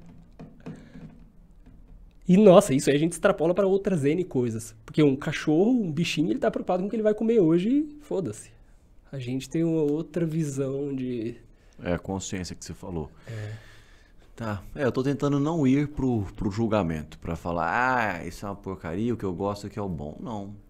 Mas eu tenho opinião suficiente, gosto pra dizer que eu sei o que eu gosto e quero ocupar esse espaço. Cada um é um. Eu acho que existe a mente do mercado, existe o consumo, existem as coisas pasteurizadas, standardizadas, mas existe também eu como McDonald's adoro chocolate, porcaria, refrigerante. Não tem a ver, né? Mas é que eu tento, como uma fidelização a mim mesmo, fazer aquelas coisas que me fazem bem de verdade. Fazem bem de verdade. Comer o McDonald's te faz bem de verdade? Não, ele pode saciar. Mas pra mim não faz bem, cara. Tem às vezes problemas de digestão. Não faz bem.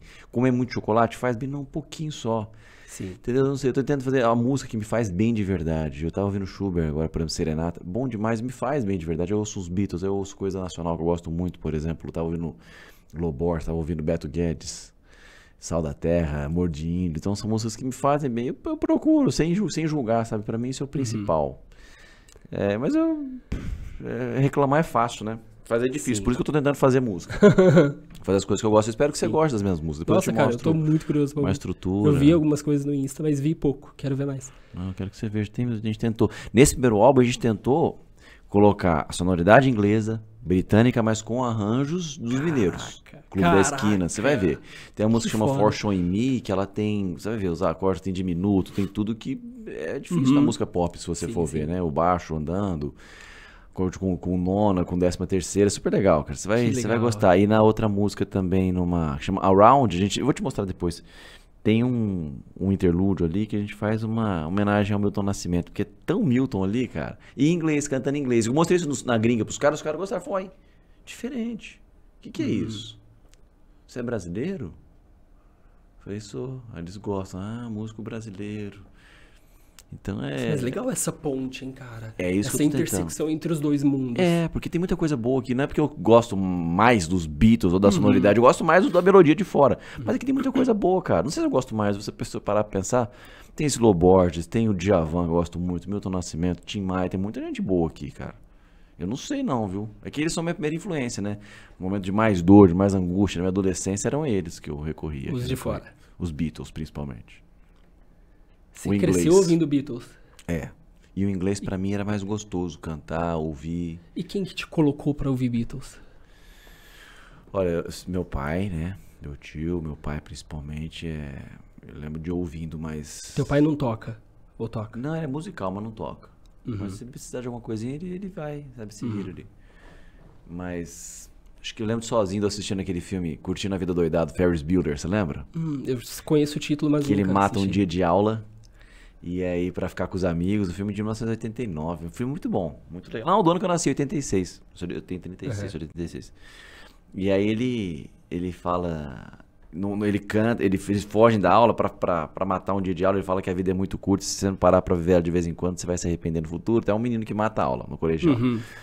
E aí ele vai numa parada e começa, numa parada mesmo, parada de rua, comemorando os direitos civis americanos lá, todo estruturadinho. Então ele sobe e começa a cantar Twisted Shout dos Beatles. Então foi uma coisa que eu falei, nossa, cara, que coisa boa. Ou seja, tive a influência, mas foi vindo. E eles pra mim foram cruciais, cara. São ainda, né? Você conhece bastante Beatles? Cara, a fundo não. Conheço, Vou te mandar assim, umas já ouvi coisas muita legais. coisa, mas a fundo Vou te mandar pra você ver. eu não tive a minha família, cara, Não não era foi. musical? Era um pouco, mas era mais coisas sertanejo raiz, sabe? Meus avós, a minha avó, ela era filha de escrava. Então eu peguei muita coisa da roça, assim, sabe? Mais esse. Quer? Água. Quero, por favor.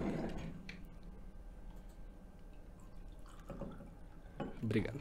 Então eu acabei não pegando, assim, sabe? Eu conheci depois de, por exemplo, Beatles, Michael Jackson, Elvis Presley. Eu não consumi isso na minha infância. Eu consumia muito mais. Cara, é porque eu cresci na periferia, eu vim da realidade. Olha só que interessante isso. Caralho, como isso costura com o começo do papo. O meu nós musical, ele foi muito mais alienado e político do que autônomo. As bandas que eu ouvi muito mais porque tocou na rádio, e por isso o cunho de alienação e política, do que o que meus pais disseram que era bom eu ouvir. Então você criou sozinho o seu gosto. Influenciado pelo mundo fora, mas... Mas assim, eu fui aprender, por exemplo, sobre uma música. Eu fui conhecer uma música mais rica, por exemplo. Eu já era, cara, na verdade, eu acho que, nossa, esse papo é muito bom, mas eu conheci a riqueza muito mais tarde, em vários âmbitos, assim. Saca? Tipo, coisas mais... Não é nem só sobre música.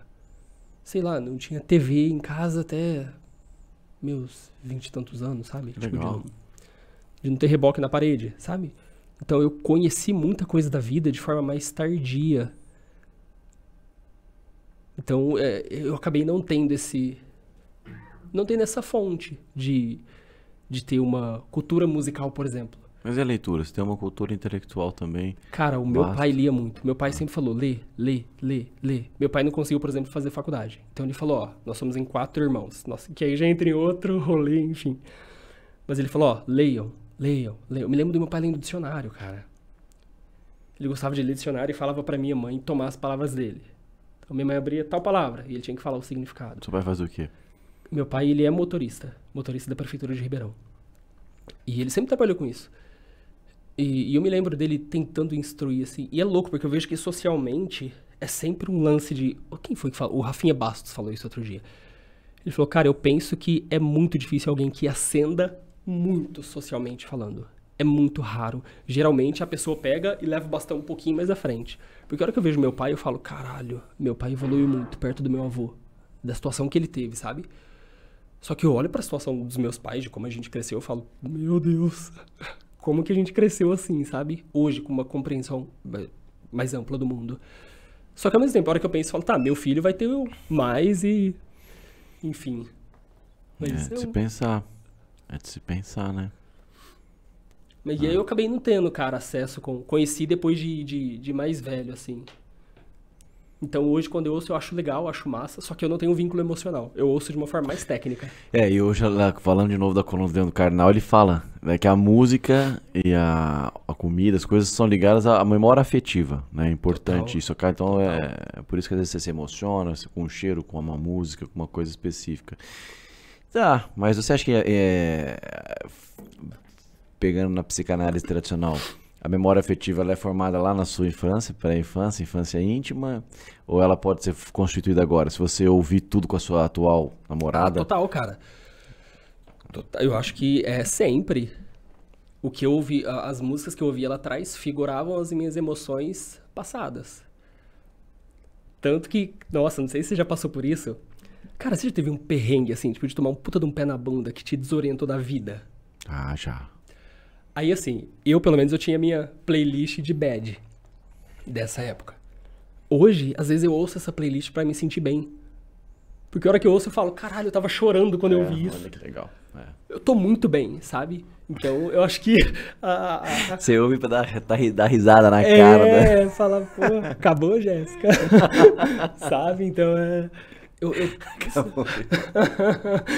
eu acho que Ai, meu Deus do céu. só vai mudando, cara. Será que não? Você sente isso na sua vida? Que são mais as memórias passadas ou até hoje as memórias estão sendo construídas emocionalmente, musicalmente?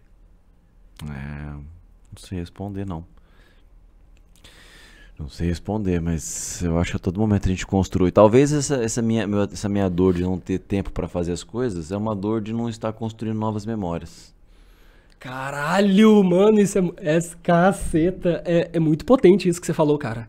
Ficar vivendo no suspenso, sabe? Sem viver mesmo. Você ficar o tempo Sim. todo em celular, em reunião, e você não tá construindo a sua história mesmo. Sim, não passar pelo tempo enquanto ele passa por nós. Bonito. Viver, sentir emoções, experimentar coisas, né? Caralho. Eu acho que é disso que a gente vai arrepender, cara. Eu, pelo menos, lá no futuro, se eu... Epitáfio, né, cara? Então, mas eu acho que é isso aí. Mas o principal pra mim era isso, sim. Será que que eu fiz as coisas que eu queria fazer? Porque a gente vai sendo levado, né? E aí a gente tava falando daquele negócio, one for me, one for them, né? Exato. A gente vive pro mundo também. É difícil alguém que vive só por você. Há convenções que às vezes você não concorda, mas você tem que fazer. Tem gente que não gosta de andar de roupa, mas tem que usar, tem que andar. Sim. Exato. Sim. Mas a própria concepção do eu, ela perpassa pelo outro, né? A psicanálise tem um teste muito interessante, não sei se você já teve a oportunidade de ler sobre, que você faz um risco transversal na testa da criança para saber se ela já se conhece como eu separado do mundo. E você a coloca diferente ao espelho. Se a criança ainda não se entendeu enquanto indivíduo, enquanto eu, ela tenta tirar o risco do reflexo. Você põe no espelho o risco. Não, você põe na testa dela e coloca ela na frente do espelho. Ah, tá. Aí a criança, se ela tem, sei lá, 2 aninhos, ela vai lá e tenta ficar limpando o reflexo. E ela nunca vai pra ela. Se a criança já se entende enquanto eu no mundo, ela olha e ela tenta limpar nela. Porque ela já entendeu que aquilo não existe. É somente uma projeção do que ela é. Mas, olha só que interessante. Imagina que não tivesse espelho. Você nunca teria se visto. Ok, você pode ver em reflexo, mas o que a psicanálise trabalha nesse sentido é de que a ideia que você faz, tanto visual quanto comportamental, quanto de personalidade sobre si mesmo, tá muito ligada à ideia que as pessoas fazem de você. Saca? O que você acha de você tá muito ligado ao que acham de você. Tanto que se você pega uma criança, um adolescente, você fala, o que você acha de você? Ele fala, eu acho isso. O que as pessoas acham de você? As pessoas acham isso. Ela não consegue conceber que existe uma diferença. Conforme a gente vai amadurecendo, e a gente tá falando de neocórtex pré-frontal e partes que ainda não estão amadurecidas, que só quando a gente chega nos 30 vai amadurecer, a gente começa a conseguir falar, peraí, talvez eu esteja equivocado. Talvez eu não seja isso que eu penso que eu sou. Talvez as pessoas, cara, eu acho que eu não sei, acho que as pessoas não me veem de um jeito diferente, sabe? Mas ainda não resolve o problema, né? Porque, quer dizer, problema, né? Mas pra mim a solução é chegar num ponto de que, então, vamos lá, é importante a imagem que a gente tem, a lei protege. Constituição, nós temos o direito à proteção da nossa imagem. Sim. Então é importante a imagem que a gente tem. Então se refere à forma como os outros veem a gente, ou como que nossa imagem tá. Se alguém mancha a sua imagem, de alguma forma te difama, você tem que ter direito a uma indenização. Sim. Então é importante ter imagem. E até que ponto é importante você não ficar iludido por essa imagem, ou não ficar tão preocupado com essa imagem igual o Narciso com o espelho dele, né? Então, essa é uma pergunta que a gente pode responder. Então, pra mim, talvez eu não acho que se a gente não parar, vai ser muito difícil a gente saber o que a gente gosta mesmo. O que a gente gosta mesmo? O que a gente gosta mesmo? Cara, isso é tão difícil que os monges vão meditar sobre isso a vida toda. O que a gente quer fazer mesmo? O que a gente gosta? Mas você sabe. O que você gosta de fazer mesmo? Porra, cara. Te faz bem. Acho que é o que você faz de manhã também, que você faz aqui o negócio, você consegue se organizar, né? Sim. Você é feliz? Sim. E por que você é feliz?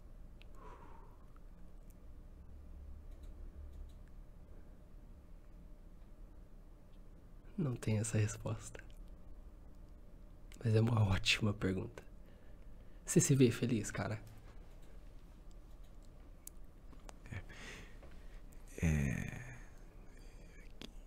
Eu tava lendo também um Sentido da Vida. Um escritor muito bom. Acho que é aqui de Ribeirão. O Sentido da Vida chama o livro. Que ele faz um estudo, um ensaio falando que a felicidade ela é vista hoje como um estado, mas na verdade, um estado passageiro. Mas na verdade ele está se referindo a um outro estado que é permanente. A gente está em paz, em harmonia. Isso que é a verdadeira felicidade. E não aqueles estados de euforia que a gente fica às vezes. Sim. Então, se você falar, você está em paz consigo. Para mim, a felicidade é isso. Você está em paz consigo, com suas decisões, com o seu. Com o que você é.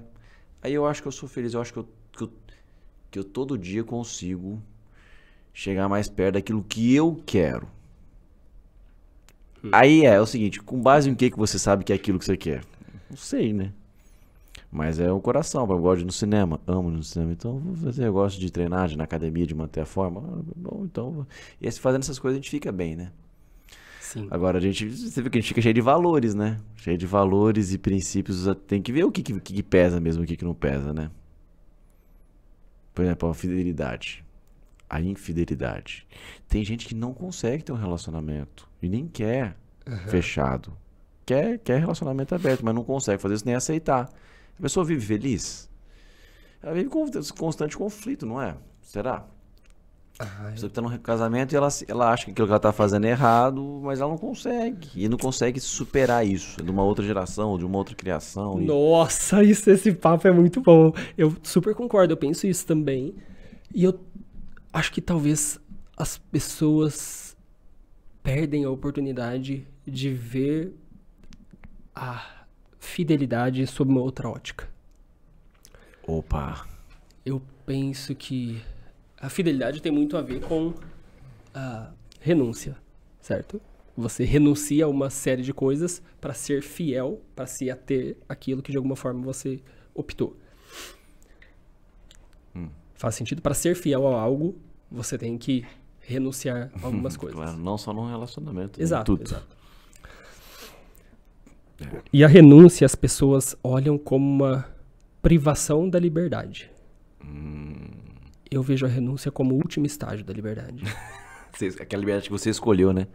A renúncia. Eu sou tão livre que eu sou livre, inclusive, da necessidade da liberdade. Eu sou livre, inclusive, para escolher não ser livre. Porque se eu preciso ser livre, eu ainda não sou livre. Do meu desejo de liberdade. Gostei disso. Faz sentido? Faz muito. E aí eu acho que é onde o pessoal para de... não, mas eu vou deixar de fazer isso porque... Sim, cara. Eu vou deixar porque não faz sentido atender a esses desejos X, Y, Z, porque simplesmente não faz sentido. Não escolho, não é o que eu quero. Mas se você for, não vai ser prazeroso? Vai, mas quem disse que a renúncia não pode ser prazerosa? Saber, inclusive, que você consegue renunciar. Exato, cara. Você consegue se manter fiel a alguma coisa. O estudo do marshmallow. Saber que tem um marshmallow aqui e eu consigo não comê-lo agora para depois eu comer 2. Não, e pra mim isso é a supra-sumo da nossa conversa aqui. É isso. Eu acho que é isso. É tentar ser fiel àquilo que faz bem pra gente. Que a gente escolhe. Aquilo que a gente escolhe. Porque não é questão do que você escolhe. É essa que é a questão. Por exemplo, não é questão do que eu escolho. Se eu gosto do cinema, se eu gosto de... É questão de você ser fiel às suas escolhas. Por isso que não faz sentido o preconceito. Ele não faz sentido, cara. Porque a escolha é de cada um. Mas se você escolhe uma coisa que te liberta... se nós todos somos um, partindo do que você falou... Não faz sentido, porque é a sua liberdade, assim. Sim.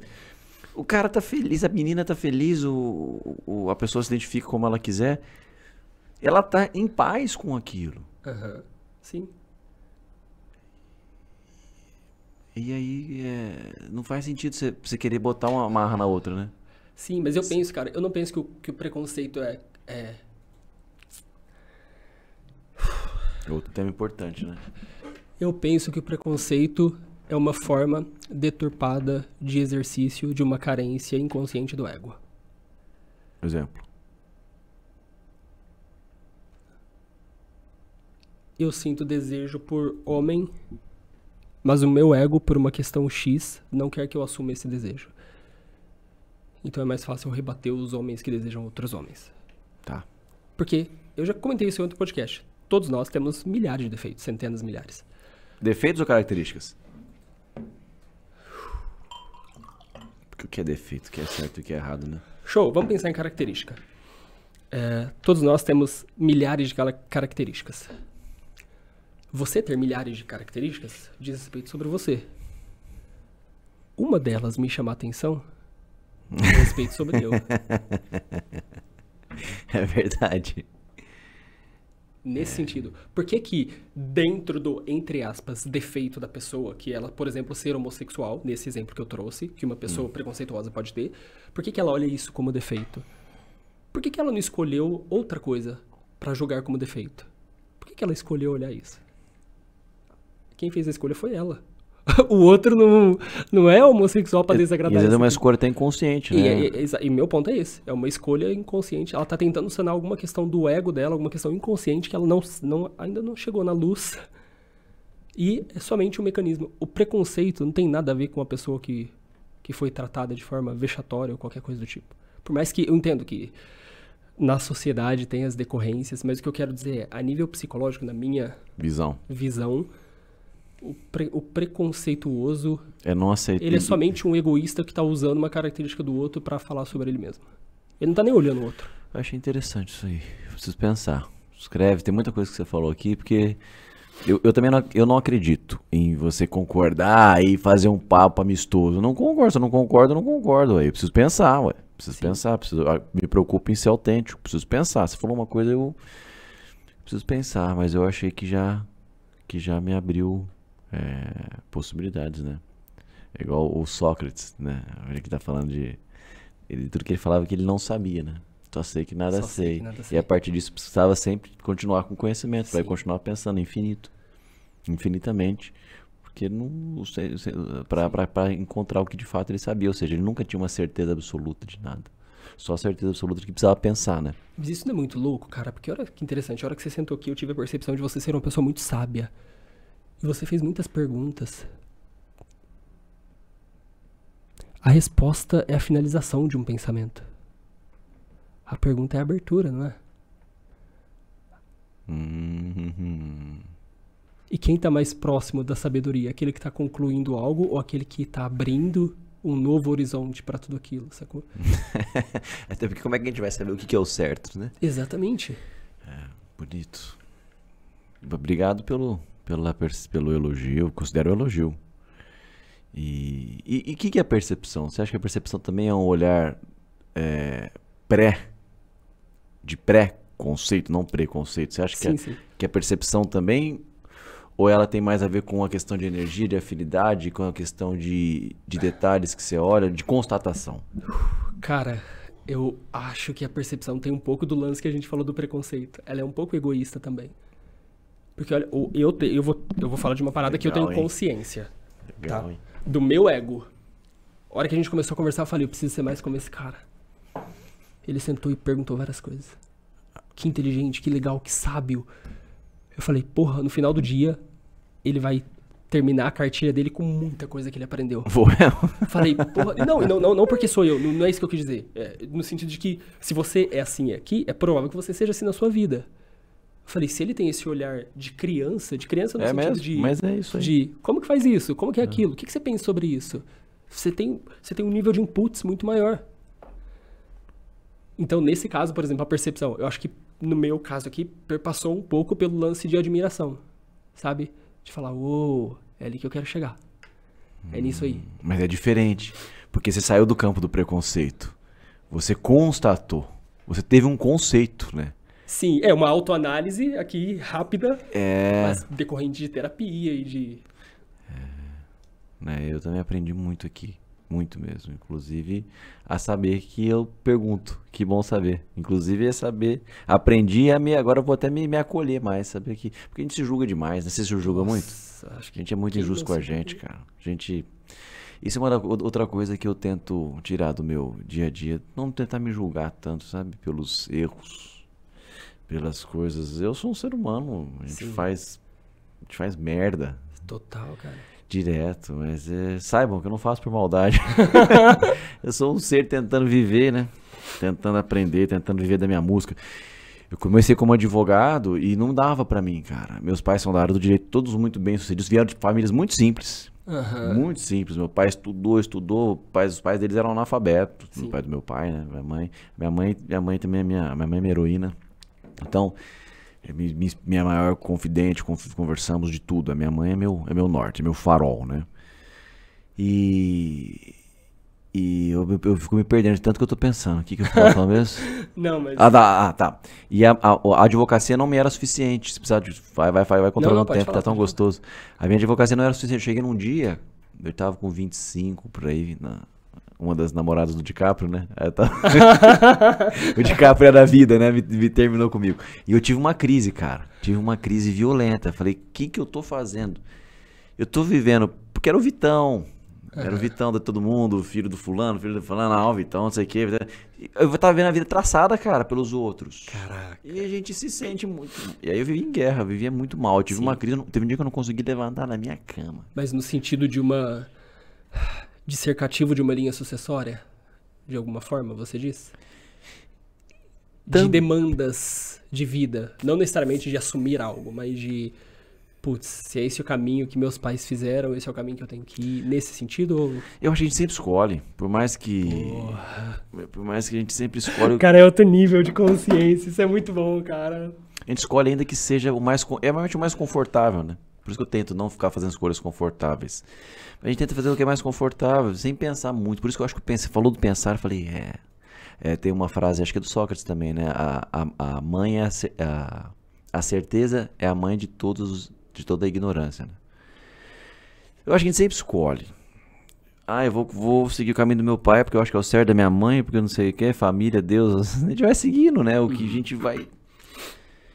Mas eu me vi, cara, uma casca, me vi um personagem que ia vivendo de acordo com as expectativas que os outros criaram, óbvio, a partir das minhas escolhas.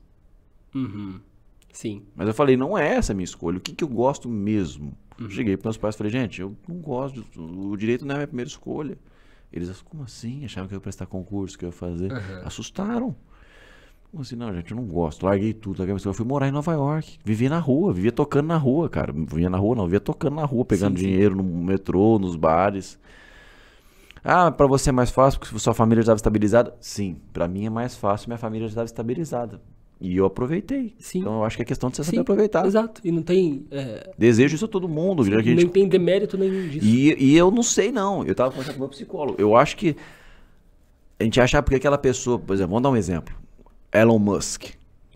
Ele não tem problema porque não tem... Cara, você não imagina... Meu Deus. Mas o cara tem um carro que ele quer e viaja pra onde ele... Mas, gente, você não imagina o que o cara passa. Cara... Dia a dia. Às vezes ele tem muito mais problema do que a gente. Manja o Caíto Maia? Manjo.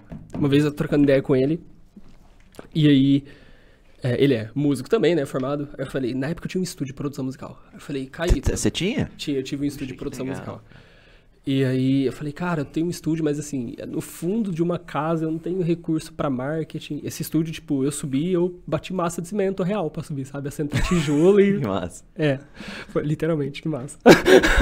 Desse tamanho, inclusive, cara. 3 carriolas de... Meu amigo, enfim. Mas, então... Aí eu falei, cara, eu não tenho recurso pra marketing. Parabéns, assim. cara. Poxa, você é um cara que faz acontecer, parabéns. Valeu. Feliz de ter vindo aqui. Verdade. Aí eu falei, cara... Me chama de novo. Claro, virar várias vezes. Aí eu falei, eu não tenho recurso, cara. Como que eu faço? Aí ele falou assim pra mim, Gabriel, tá. Vamos lá. Se amanhã o dólar subir 0,1, o que impacta no seu negócio? Aí eu falei, sei lá, se eu for comprar um equipamento no final do ano, em algum momento, vai estar R$50 mais caro. Ele falou, legal. Aí ele falou, não tem problema com marketing. Esse problema que você tem. Eu pego meu celular, ligo agora e amanhã a gente tá na Globo. A Chili Beans. Não tem problema nenhum. Consigo fazer isso que você não consegue fazer, eu consigo fazer a um nível altíssimo. Só que se o dólar subir 0,1, eu posso ser taxado. Eu posso ter container meu parado vindo da China. Isso vai impactar milhões de pessoas. Vai impactar centenas de lojas, que vai impactar milhares de funcionários, que vai impactar milhões de pessoas. Você sabe resolver esse meu BO? Eu falei, não. Aí ele falou assim, por isso que você não tem as coisas que eu tenho. Todo mundo tem problema. Ele não falou dessa forma. Eu só tô sendo mais rápido. É, porque você é sincero, você não é de ficar fazendo vitimismo, tá? Exato, exato. Mas o que ele quis dizer é, cara, eu tenho muito problema. Eu tenho muito mais facilidades, mas ter mais facilidades faz com que eu esteja no outro patamar. E esse outro patamar também tem mais problemas. Outros? Tá. Vou te falar uma coisa, te interrompendo, mas eu enfim achei uma pessoa que vai me entender. Você. Meu terapeuta, óbvio, entendeu? Meus pais entendem, mas não é a mesma coisa que tá conversando aqui. Então vamos falar. Aquele caso do Will Smith. Uhum. Levantou, deu um tapa na cara. Eu tenho minha opinião sobre o caso. Eu tenho minha opinião. Se você perguntar, eu vou falar, não me escondo. Mas a questão é a seguinte. Independentemente da minha opinião, você já imaginou o que essas pessoas estão passando? Não é fácil. Não tô falando pra ter dó também. Porque eles escolheram. É uma escolha. Não somos animais. Escolhe o que fala, você escolhe o que você faz, você escolhe a mulher também. Mas agora você imaginou o que é estar nesse meio? Você acha que é fácil? Assim, a gente às vezes acha que sabe, às vezes as pessoas são culpadas da gente não ter alguma coisa. Não sei. Os presidenciáveis agora, você acha que é fácil, por exemplo, ser o tanto de demanda que os caras... A gente vai dormir, a gente desliga, xinga o outro, tal, não sei o que, desliga o celular e vai dormir. Entendeu o que eu tô querendo dizer? Sim. Eu não sei. Eu acho que, sei lá. Mas fala o lance do Will Smith. E do que você pensa, da sua opinião. Eu acho, na minha visão, que o mundo hoje está com uma tendência de ser mais inflamado e de defender os oprimidos. Acho que tem essa necessidade, essa questão atual, por estar vendo o feminismo, as coisas todas, como um contraponto dos abusos que tinham mesmo. Então, muita gente acabou ficando a favor do Will Smith. Eu sou totalmente contra. Embora eu adore, eu acho que o que ele fez foi execrável. Eu acho que é uma atitude impensada, uma atitude animalesca que não pode. Eu acho que a violência física ela é a última instância. Às vezes é necessária. Se você estiver vivendo em Esparta, na Grécia, ou se você estiver na Ucrânia... Você for um gladiador... ou se você estiver na Ucrânia defendendo sua família por uma situação que nem você causou, foi o presidente, os parlamentares, ou quem quer que seja, aí tudo aí é justo você se defender, uma injusta agressão. Mas ali é um verbo, uma palavra, uma coisa que, inclusive, o que o Chris Rock fez, é muito comum deles, o roast, né? De ficar falando mal, ficar brincando com outras pessoas. Aqui tem a fritada que agora que tá Portugal fazendo... traz pra cá, o Diogo Portugal. É uma coisa tradicional da cultura deles, né? Sim. E eu, na minha visão, também não vi uma maldade. Lógico, uma brincadeira de mau gosto, mas a própria mulher também tava rindo. Você vê que ela que instigou o Will Smith. Tem uma outra coisa também, que o Will Smith tava fazendo aquele filme das irmãs Williams. Ele disse que ele tava no personagem ainda do pai, que era nervoso. Então tem um monte de coisa. Só que, na minha visão, é lamentável, porque o Jim Carrey falou que o Will Smith devia ser preso. Eu concordo com o Jim Carrey. Sim. Até porque você é uma figura pública, cara. Você tem outras responsabilidades. Eu acredito nisso. Cara, e tem outro ponto, né? Imagina só. Nossa, vou fazer um paralelo com música que vai ficar perfeito. A galera te contrata, vou contratar o Vitor Canella pra tocar em um evento. Vitor, só que a gente quer que você toque uma música lá, que seja uma música que a letra tenha a ver com os participantes, com quem tá lá. Você consegue compor uma música falando? Pode ser uma paródia, pode ser o que for. Ah, show de bola, consigo. Ou pode ser de um compositor. Alguém pode compor pra você e você vai ser o artista que vai apresentar. Aí você toca a música, alguém levanta e te agride porque você estava fazendo uma coisa que você foi contratado para fazer. E detalhe, roteiro, escrever texto de piada, aqui no Brasil é muito comum ser autoral. Lá fora é muito comum ter outra pessoa. Sim. O Chris Rock talvez tenha tomado uma pancada por um barato que ele nem criou, pode ser. Ele criou, saca? E tipo, pagaram pra ele lá. E pra ter piadas sabe? Não era tipo, vem aqui e faz seu texto especial de comédia. Não, olha, precisa ser algo que mexa com as pessoas daqui. Tem gente que fala, será que não foi combinado? Então, partindo do pressuposto que não é combinado, que eu acho que não seja, eu concordo. E outra coisa, há um triângulo ali. Houve um triângulo. Total. A mulher e os dois. Houve. Ela, de certa forma também, um foi defender a honra dela, o outro fez a brincadeira em relação a ela, e ela foi o termômetro. Tanto que, recentemente, ela mesma se posicionou contra o Will Smith. Então, ela fez o cara bater no outro, entende? Que fez brincadeiras à parte, né? Mas porque ela é influenciável, uma mulher bonita, forte, um amor, o cara ama ela, o Will Smith. E assim, é muito interessante o jogo ali, né, que foi. Mas basicamente, eu imagino que nenhum dos três estejam bem, né? Eu acho que é difícil. Cara, pra mim, quem saiu melhor dali foi o Chris Rock. Porque agora o cara pode demorar e o dia que ele lançar um especial falando disso... Nossa! Saiu bem, mas você imaginou pra ele o que é? Esse cara ele foi agredido quando ele era criança e de repente ele toma um tapa na cara em rede internacional e não reage. Como é que ele vai sentir em relação a ele mesmo? Que ele sempre quis reprimir, a gente não sabe o que tem dentro dele. Ah, total. Mas penso eu que disso vai sair piada. Porque a piada sai justamente... Sim, profissionalmente pensando. Porque a piada sai do ponto da dor da pessoa. Do próprio comediante, né? Princípio do palhaço. Primeira coisa é você rir de você mesmo. E aí, beleza. O que é o humor? Tem o Léo Lins fala uma frase disso, acho que é até do Márcio Ribeiro, que é o humor é igual a trauma mais tempo de superação. Trauma mais superação é igual a humor. Trauma mais superação. Legal, é verdade, você acaba rindo de você mesmo. Exato, porque a hora que você tomou o pé na bunda, você não ri, você chora. Mas depois, a hora que você lembra, você fala, caralho, olha o jeito que eu fiquei, meu Deus. Tipo, faz sentido, né? E esse é o ponto, porque ela não tinha superado. Porque era algo ali, ó, presente dela, da mulher do Will Smith. Então, ela ainda não chegou no humor. Sacou? O Will Smith nem tinha o que superar. Ela riu. Se você mostrar a piada, na hora que ele faz a piada, ela ri. E ela ri depois também do cara tomar um tapa na cara, ela ri, é curioso, ela não ri da primeira, ela faz na cara ruim, né? Depois ela ri, é curioso aquelas câmeras, então assim, é difícil ficar apontando o dedo, quando você aponta 1, 3 são pra você, ou 4, não depende assim. Mas eu quero dizer que a minha visão, né, eu acho que foi uma pena, mas a gente aprender, né? Total. Cara, muito obrigado pelo papo, velho. Porra, que papo improvável, cara. Que presente improvável, sabe? Nossa, que foda, cara. Fiquei feliz demais de te conhecer. Eu também. Que de verdade. Que legal, cara. Encontramos na correria, né? Mas foi um prazer pra mim. Sim, vamos marcar mais vezes aí. Vamos, se vier. Pro pessoal te achar, Instagram, como que você tá? Minhas redes todas, né? Victor Canella. Victor com C e Canella com 2 L's. No Instagram tem um underline depois do Canella. E estamos construindo, estruturando o YouTube, as plataformas todas. Como eu disse, eu sou meio old school, meio low profile, mas eu acho importante você também se conectar com as pessoas, gerar conteúdo, como eu estou fazendo aqui.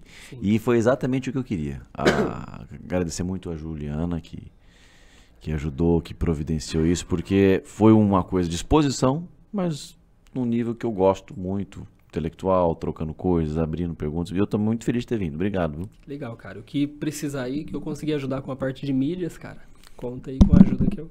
Poxa, obrigado. Por favor, vai ser importante, Aí, enfim, alguém que eu fico à vontade de pedir. Mas depois, sobre os convites dessa festa da Difusora, minha carreira, ainda bem, graças aos meus esforços e aos meus anjos, meus fãs, meus amigos, tá fazendo assim, musical, principalmente na musical, mas no cinema também.